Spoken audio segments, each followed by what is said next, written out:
Welcome back, guys. Let's see what the first game Mr. Lemoncello came up with is. Chapter 12. Will everybody please line up behind that far desk in front of the children's room, said Dr. Zinchenko, gesturing toward one of the wooden tables in the outermost ring of the room. How many of you are familiar with Mr. Lemoncello's classic board game, Hurry to the Top of the Heap? 12 hands shot up. Very good, said Dr. Zinchenko. Overhead, the Wonder Dome dissolved into a gigantic, curved heap box top.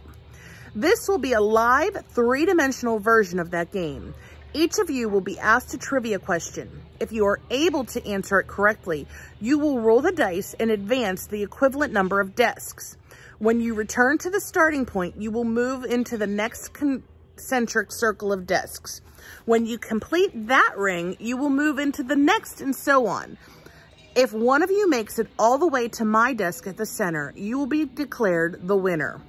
But we don't have any dice, said Yasmin Smith-Snyder. Yes, you do. See that smoky glass panel in the center of the desk? It's actually a touchscreen computer currently running Mr. Lemoncello's dice rolling app.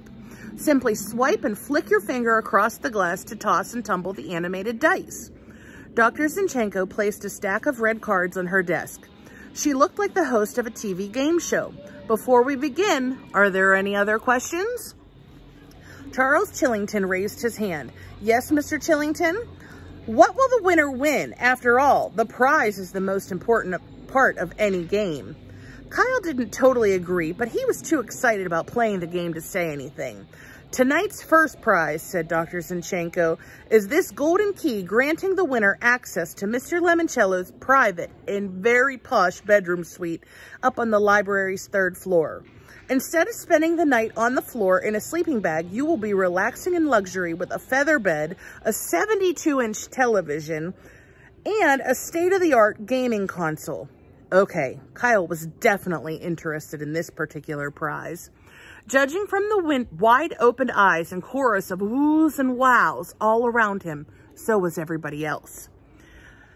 Dr. Zinchenko flipped over the first question card. What major league pitcher was the last to win at least 30 games in one season?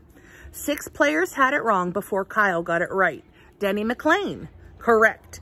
He swiped the glass panel, rolled a 10, and advanced 10 desks around the room.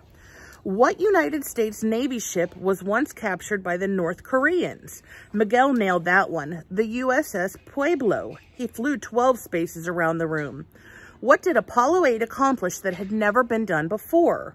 Akemi, Andrew Peckelman, and Kayla Corson struck out on that one, but Charles Chillington knew the answer. It was the first spacecraft to orbit the moon. Correct. Chillington rolled a 5, landing him in last place. Kyle's next question was tougher. Who was famous for saying, "Book 'em, Dano"? That guy on Hawaii Five-0? Please be more specific. The one with the shiny hair. Jack Lord? That's correct.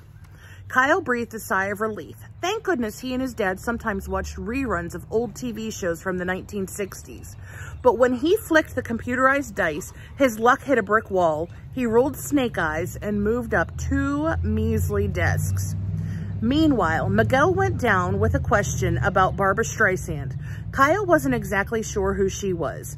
And Charles Chillington surged ahead with the correct answer about the Beatles' Hey Jude and a double sixes roll.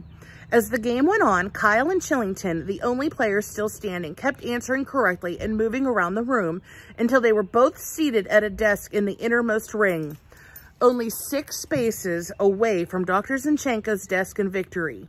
Kyle was seriously glad he and his mom had played so many games of Trivial Pursuit with the original extremely old cards. Kyle, here's your next question. What song in the movie Dr. Doolittle won an Academy Award? Kyle squinted. He had that movie, an old VHS cassette tape that his mom had bought at a garage sale. Too bad they didn't have a VCR to watch it on, but even though he'd never seen the movie, he had read the front and back of the box a couple times. Talk to the animals? Correct.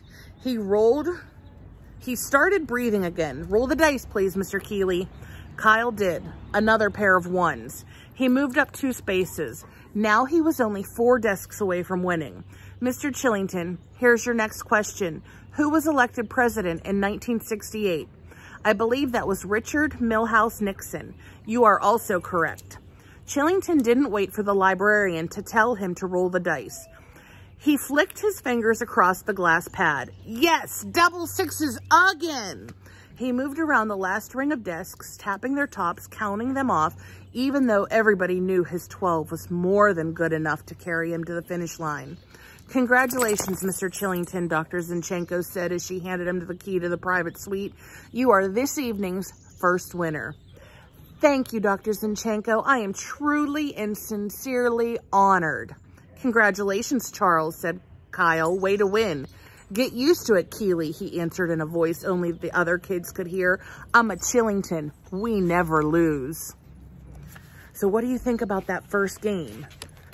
Do you think Kyle should have won? I don't know. Let's see if he has better luck the next round. Bye, guys.